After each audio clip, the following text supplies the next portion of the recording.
The woods are deep and dangerous, filled with unspeakable entities of great promise and power. In the Old Gods of Appalachia role playing game, All Your Gods Are Dead promises to bring more game options to make your players' experiences at your game table even darker and scarier. Does this supplement actually pull that off? Well, you're going to find out because I'll be reviewing Old Gods of Appalachia, All Your Gods Are Dead from Monte Cook Games right after this.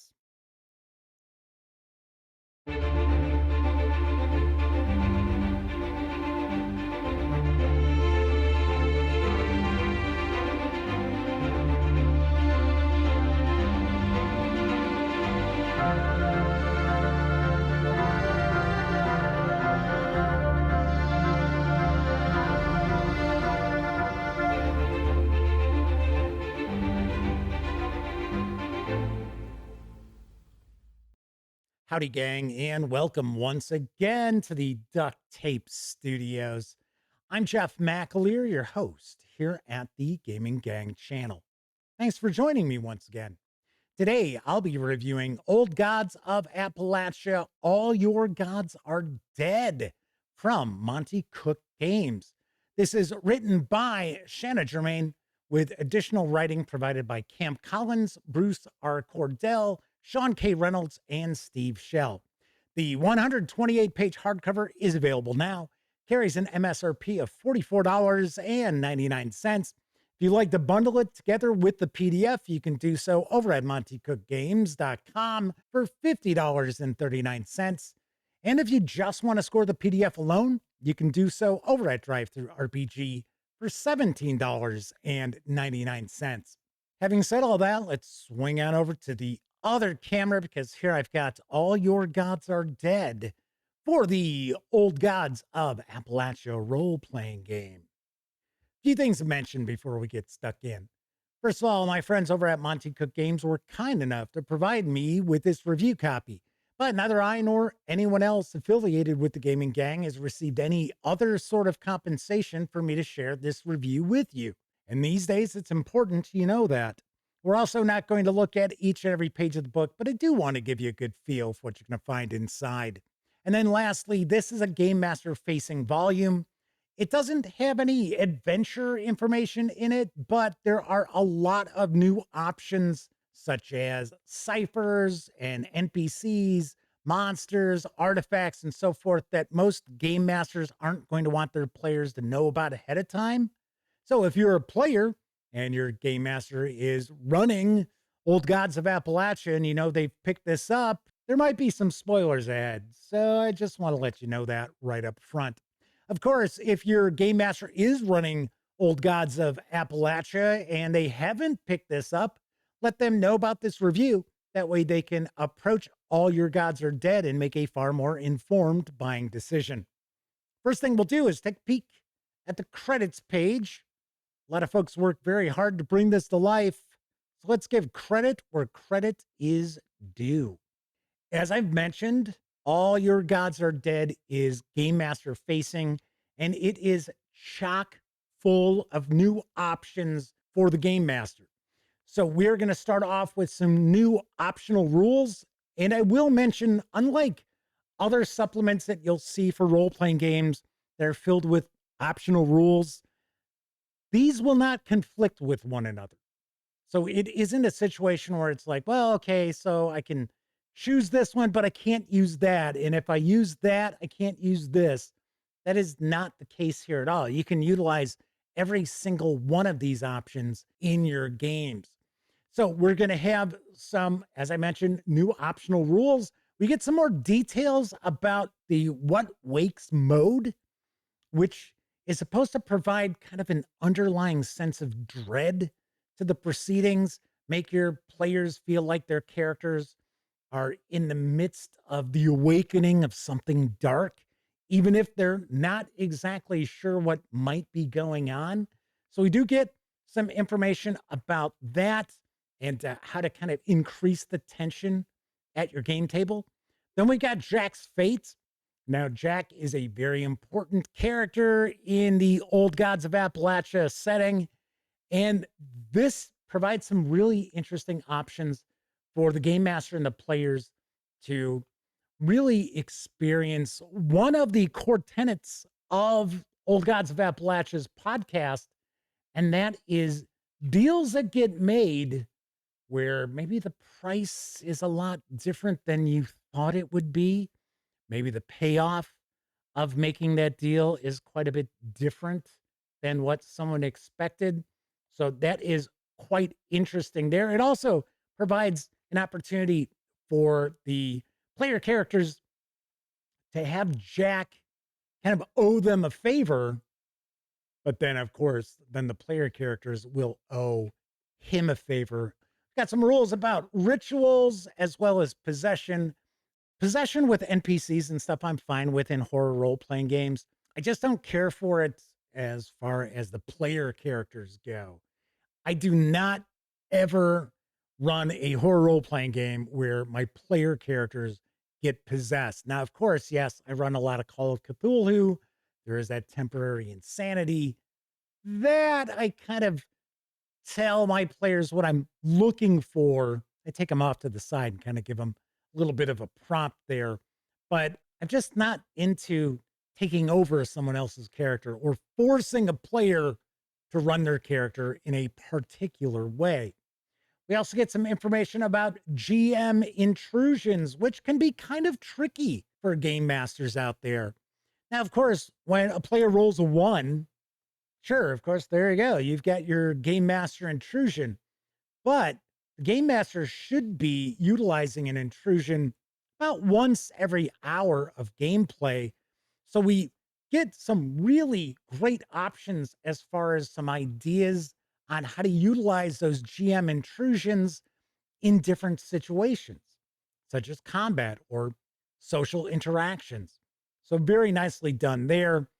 Then we're going to get a section that's about 10 pages long talking about running horror role-playing games.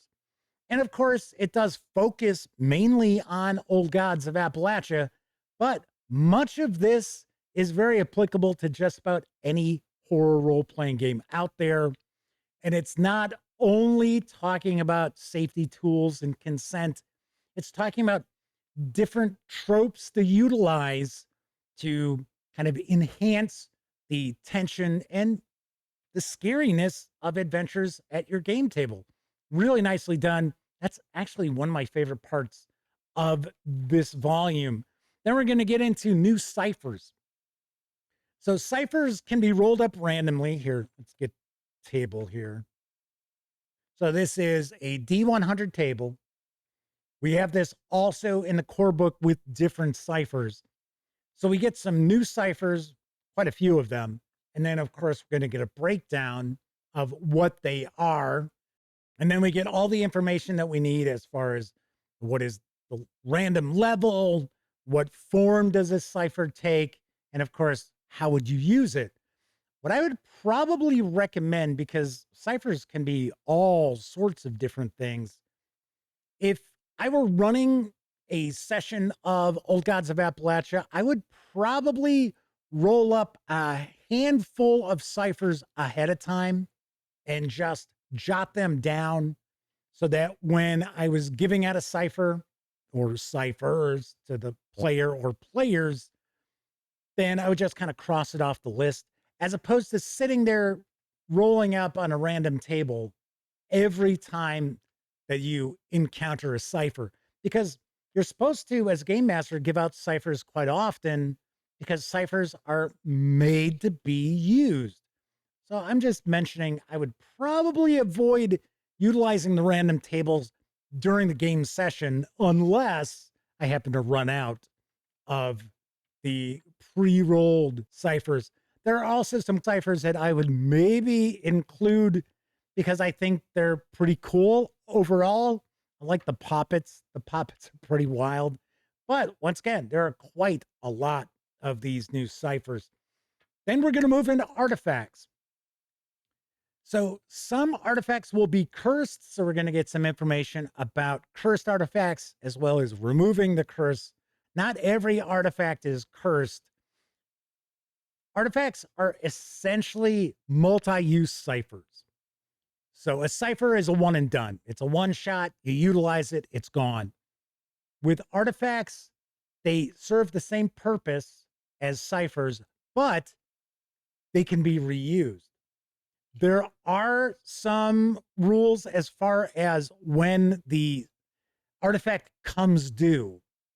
So you might have a situation where maybe now the player character owes somebody something because they've utilized this artifact and it's come due.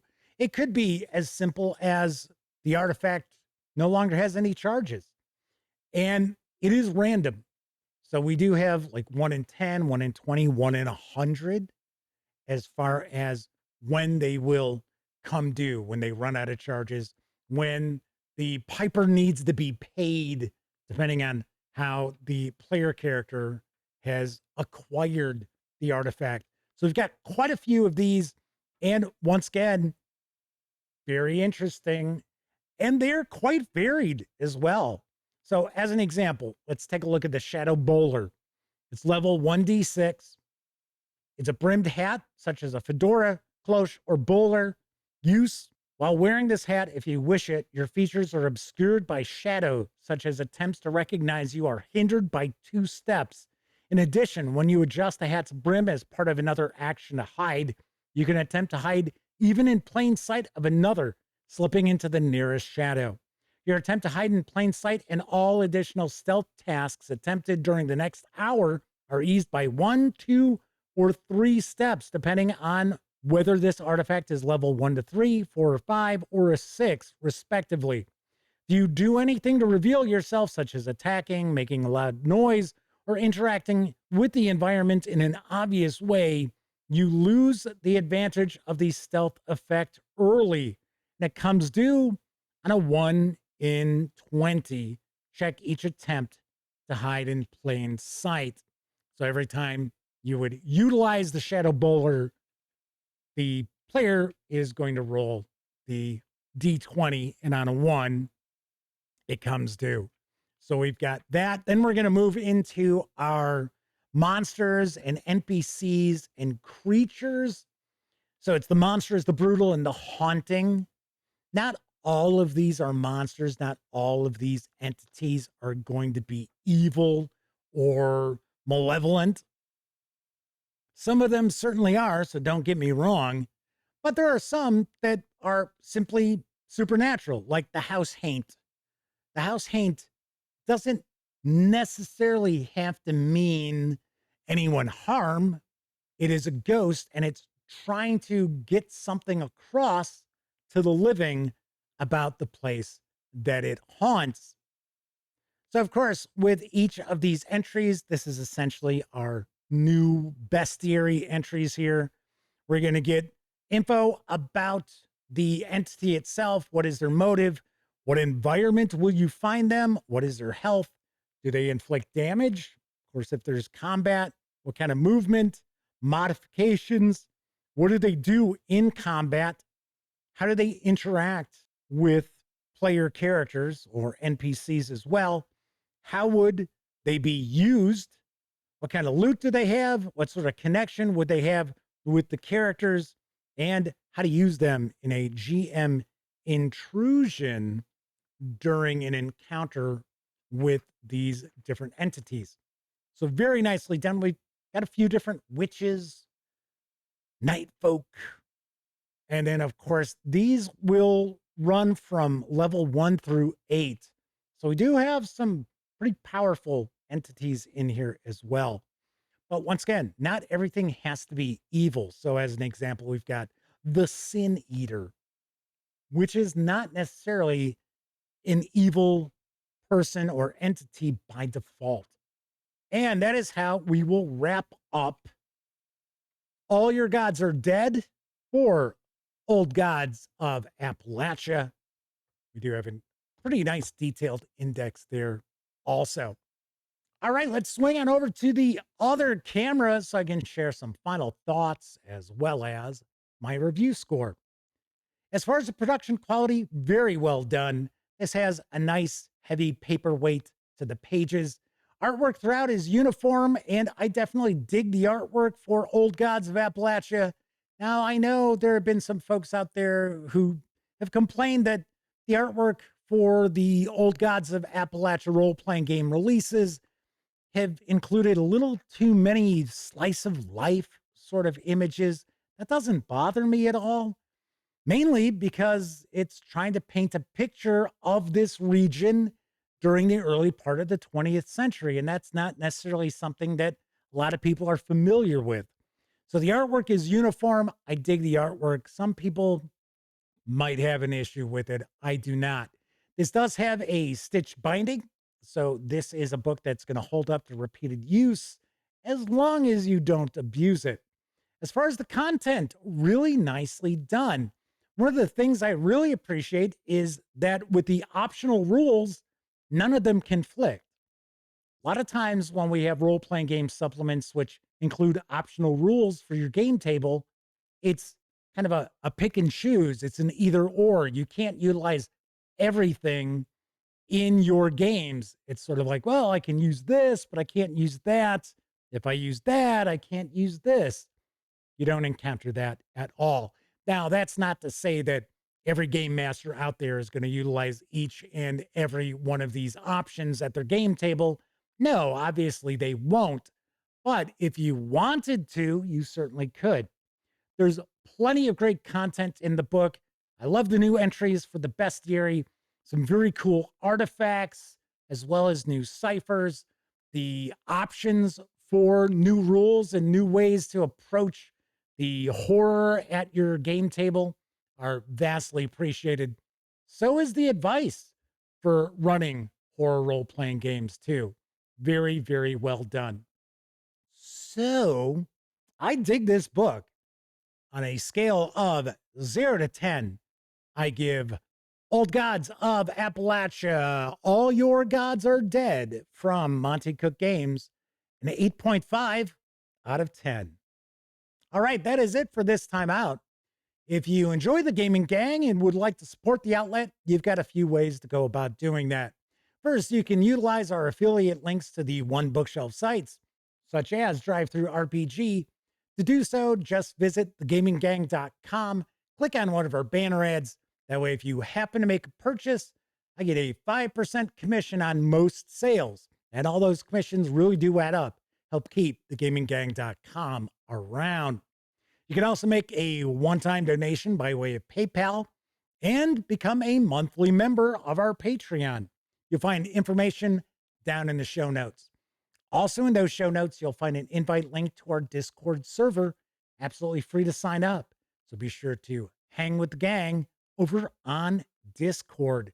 If you like the video, by all means, please give it a quick thumbs up. Subscribe to the channel if you haven't already. And if you do subscribe, don't forget, ring that bell. And if you ring the bell, be sure to select all notifications, because that way, not only will you find out when I share videos such as this review, you'll also be informed when my live stream, The Gaming Gang Dispatch, airs Tuesday, Wednesday, and Thursday evenings right here on YouTube at 7 p.m. Central as I bring you the latest in tabletop role-playing game news and more. Of course, when you're not watching videos on the channel, be sure to visit thegaminggang.com for all latest in tabletop gaming news, reviews, and a whole lot more you are never going to see here on YouTube. You know the drill. Get your geek on at thegaminggang.com. Thank you very much for watching. Once again, I'm Jeff McAleer. Until I see you next time, certainly hope all of you get to enjoy plenty of great gaming with your gang.